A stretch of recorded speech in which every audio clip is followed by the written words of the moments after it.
Hi friends, எல்லாருக்குமே வணக்கம். இன்றைக்கி நம்ம அழகான சுற்றுலா சேனலில் எங்கே வந்திருக்கோன்னு பார்த்தீங்கன்னா, ராணிப்பேட்டை மாவட்டம் தக்கோலத்தில் அமைந்துள்ள ஸ்ரீ ஜலநாதீஸ்வரர் திருக்கோவிலுக்கு தான் இன்றைக்கி வந்திருக்கோம். வாங்க போய் ஜலநாதீஸ்வரரை தரிசனம் பண்ணலாம். இங்கே இருக்கிற ஜலநாதீஸ்வரர் திருக்கோவில் எங்கே அமைஞ்சிருக்குன்னு பார்த்தீங்கன்னா, திருவள்ளூர்லேருந்து 28 கிலோமீட்டரும் காஞ்சிபுரம் அரக்கோணம் செல்லும் வழியில் நடுவில் அரக்கோணத்திலிருந்து 14 கிலோமீட்டர் தொலைவில் இங்கே இருக்கிற ஜலநாதீஸ்வரர் திருக்கோவில் அமைஞ்சிருக்கு.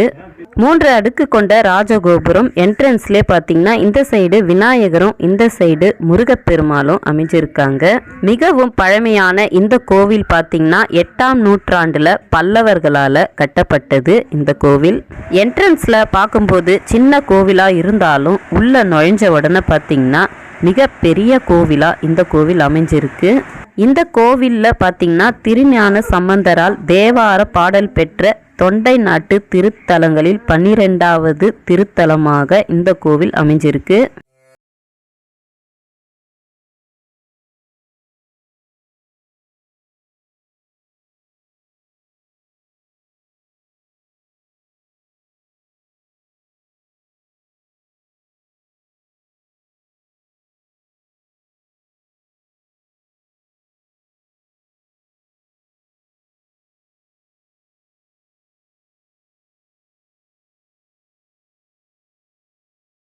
அழைக்கப்படும் இந்த ஊர் பார்த்தீங்கன்னா ஒரு காலத்தில் திருவூரல் என அழைக்கப்பட்டுள்ளது.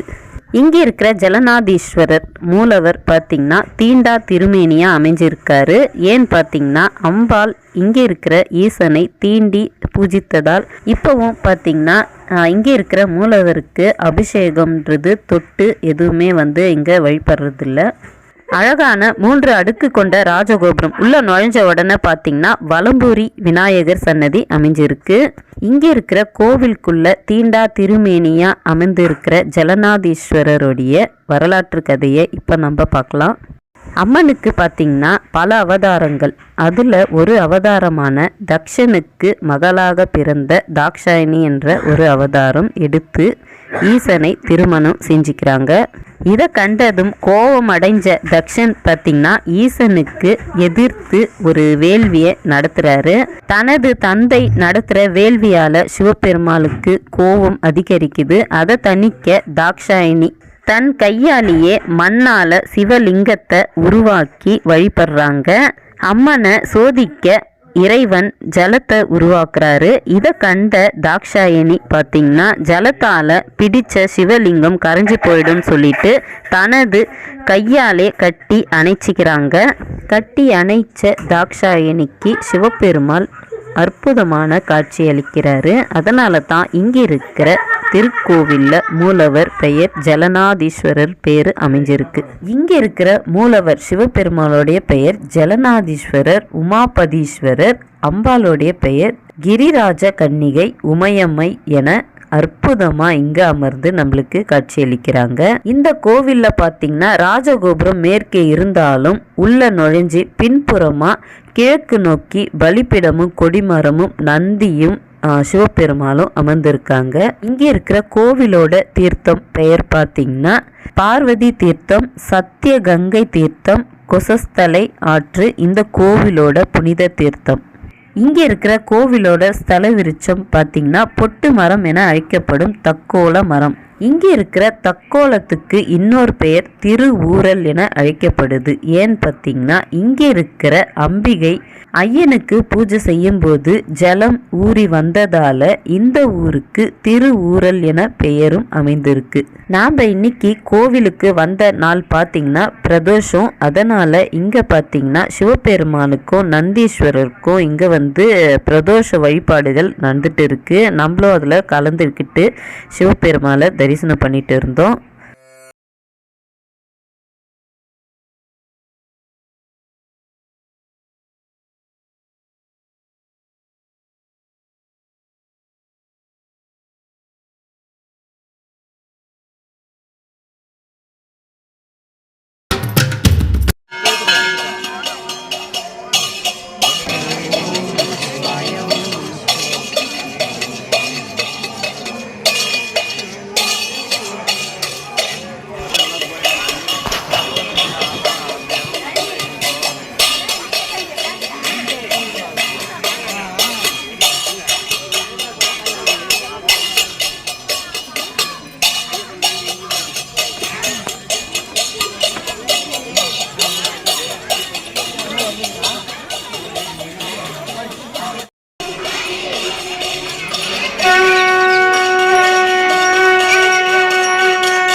அடுத்தது இங்க பார்த்தீங்கன்னா அம்பாலோட சன்னதி அமைஞ்சிருக்கு. இங்க இருக்கிற அம்பாள் கிரிராஜ கன்னிகை மோகனவள்ளி அம்மை என அழைக்கப்படும். இங்க இருக்கிற அம்பாள் பார்த்தீங்கன்னா நின்ற கோலத்துல வடக்கை நோக்கி அமர்ந்திருக்கிறதால இந்த கோவில்ல இருக்கிற அம்பாளுக்கு மிகவும் சக்தி வாய்ந்தவளாக அமைந்திருக்காங்க.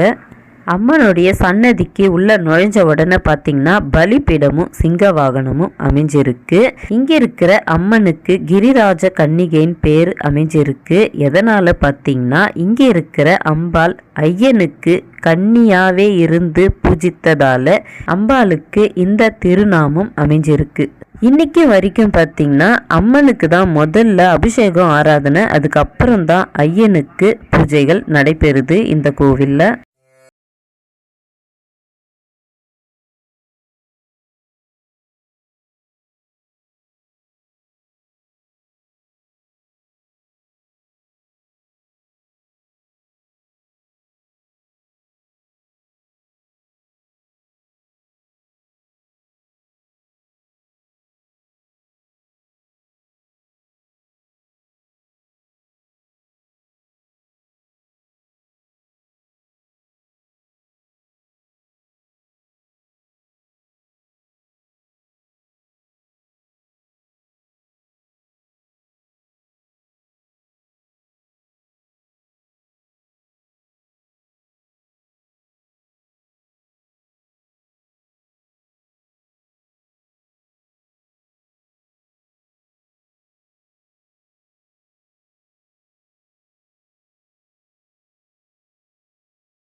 மூலவர் சன்னதிக்கு வெளியில் இருக்கிற மண்டபத்தில் பார்த்தீங்கன்னா நடராஜ பெருமாள் ரொம்ப அற்புதமாக அமர்ந்து காட்சியளிக்கிறாரு. அதுக்கு அடுத்தது பார்த்தீங்கன்னா மூலவர் சன்னதிக்கு முன்னாடி இருக்கிற மண்டபத்தில் பிள்ளையாரோ இந்த சைடு முருகரோ அமைஞ்சிருக்காங்க.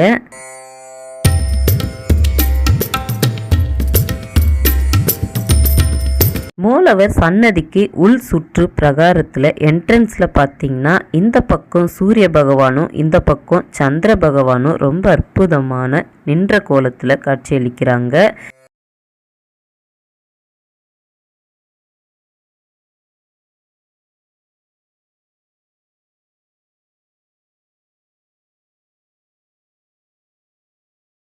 பார்த்தீங்கன்னா காலபைரவர் நின்ற கோலத்தில் அவருடைய வாகனத்தோட நம்மளுக்கு காட்சியளிக்கிறாரு. ரொம்ப அற்புதமான தரிசனம். மகா மண்டபத்துக்கு அடுத்து இருக்கிற உள் சுற்று மண்டபத்தில் பார்த்தீங்கன்னா என்ட்ரன்ஸ்லே பலிபீடமும் நந்தியும் விநாயகரும் அமர்ந்திருக்காங்க. நம்ம பார்க்குற இந்த ஜன்னல் வழியாக தான் மூலவர் ஜலநாதீஸ்வரர் அமர்ந்திருக்கார்.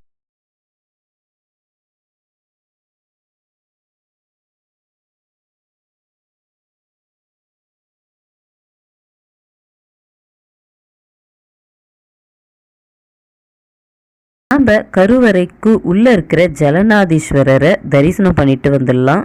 கருவறைக்கு உள்ள பார்த்தீங்கன்னா 2 பக்க துவாரபாலகர்கள்.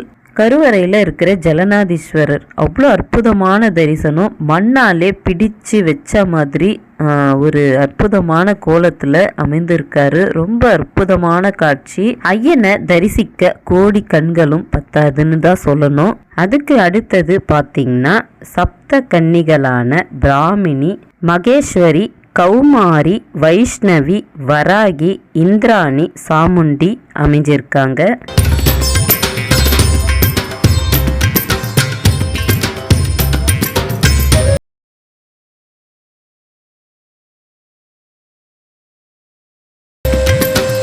அதுக்கு அடுத்தது பார்த்தீங்கன்னா உதவி முனிவர் பூஜித்த சிவலிங்கமான சிவபெருமாள் இங்கே நம்மளுக்கு காட்சியளிக்கிறாரு.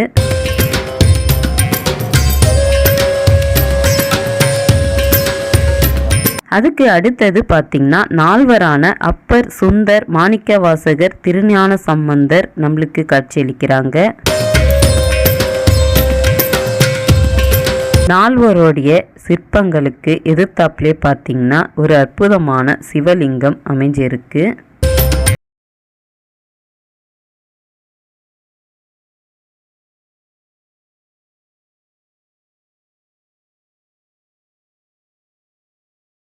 சுற்று பிரகாரத்தில் கோஷ்டங்களில் பார்த்திங்கன்னா கோஷ்ட விநாயகர் அமைந்திருக்காரு. ரொம்ப பழமையான அழகான வடிவில் அமைந்திருக்காரு.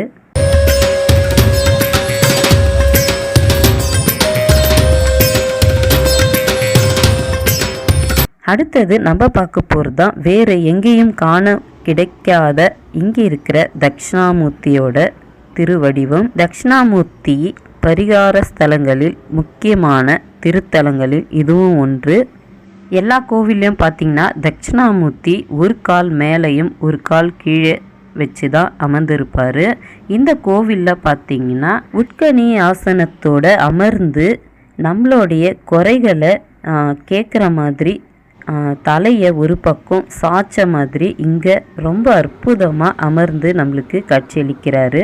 ஞானத்தின் தலைவனாகவும் ஞானத்தின் வடிவமாகவும் அமர்ந்திருக்கும் இங்கே இருக்கிற தட்சிணாமூர்த்தி முன்பு நெய் தீபம் ஏற்றி வழிபட்டால் நம்ம சொல்ல வந்த குறைகளை சொல்லாமலே அவர் செவிக்கு போய் சேர்ந்து நம்ம குறையெல்லாம் தீர்த்திடுவாருன்னு சொல்லி இங்கே இருக்கிற பக்தர்கள் இங்கே வந்து அவரை வழிபடுறாங்க. பொதுவாக எல்லா சிவன் கோவில்லையும் பார்த்திங்கன்னா சிவபெருமாள் சன்னதிக்கு பின்புறமாக லிங்கோத்பவர் அமைஞ்சிருப்பார். ஆனால் இந்த கோவிலில் பார்த்திங்கன்னா விஷ்ணு பகவான் அமைஞ்சிருக்காரு. இங்கே இருக்கிற மகாவிஷ்ணு பார்த்திங்கன்னா வலது காலை மடித்து இடது காலை தொங்க விட்டு தன்னோட கையில் பிரயோக சக்கரத்தோடு அமர்ந்திருக்காரு. இதை பார்க்கும்போதே நம்மளுக்கு இந்த கோவில் எவ்வளோ பழமையான கோவில்னு சொல்லி தெரியுது.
வித்தியாசமான முறையில் சிவபெருமாளுக்கு செய்கிற அபிஷேக தீர்த்தம் வெளியில் வர இடத்துல பூத கணங்கள் வாயிலிருந்து வெளியில் வர மாதிரி ஒரு வித்தியாசமான முறையில் காட்சியளிக்குது. அதுக்கு மேல் பகுதியில் பார்த்திங்கன்னா வலது காலை மடித்து இடது காலை தொங்க விட்ட நிலையில் அற்புதமாக பிரம்மதேவர் காட்சியளிக்கிறாரு.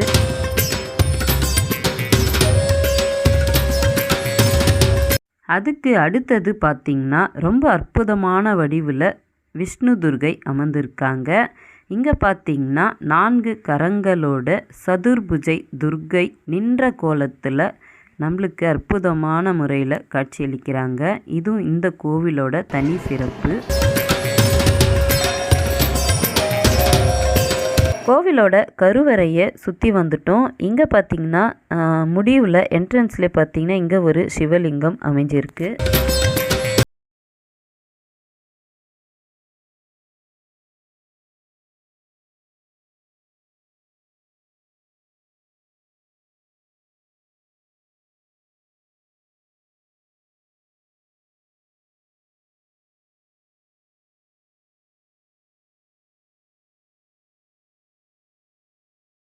கோவிலுக்கு வெளி சுற்று பிரகாரத்தில் பார்த்திங்கன்னா முருகர் சன்னதி அமைஞ்சிருக்கு. இதுவும் மிக பழமையான சன்னதி.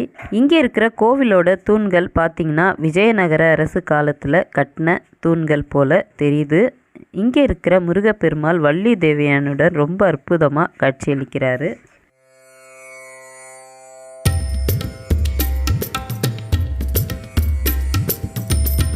எல்லாருமே கோவிலை பார்த்துருப்பீங்க. ரொம்ப அற்புதமான பழமையான திருக்கோவில் ஜலநாதீஸ்வரர் திருக்கோவில். இன்றைக்கி இந்த வீடியோவில் ராணிப்பேட்டை மாவட்டம் தக்கோலத்தில் அமைந்துள்ள ஜலநாதீஸ்வரர் திருக்கோவிலை தான் இந்த வீடியோவில் பார்த்தோம். இந்த வீடியோ பிடிச்சிருந்தா லைக் பண்ணுங்கள், ஷேர் பண்ணுங்கள், கமெண்ட்ஸ் பண்ணுங்கள். மறக்காமல் சப்ஸ்கிரைப் பண்ணிங்க. பக்கத்தில் இருக்கிற பெல் ஐக்கனை கிளிக் பண்ணிங்க. இதே மாதிரி இன்னொரு வீடியோவில் பார்க்கலாம். எல்லாருக்குமே பாய்.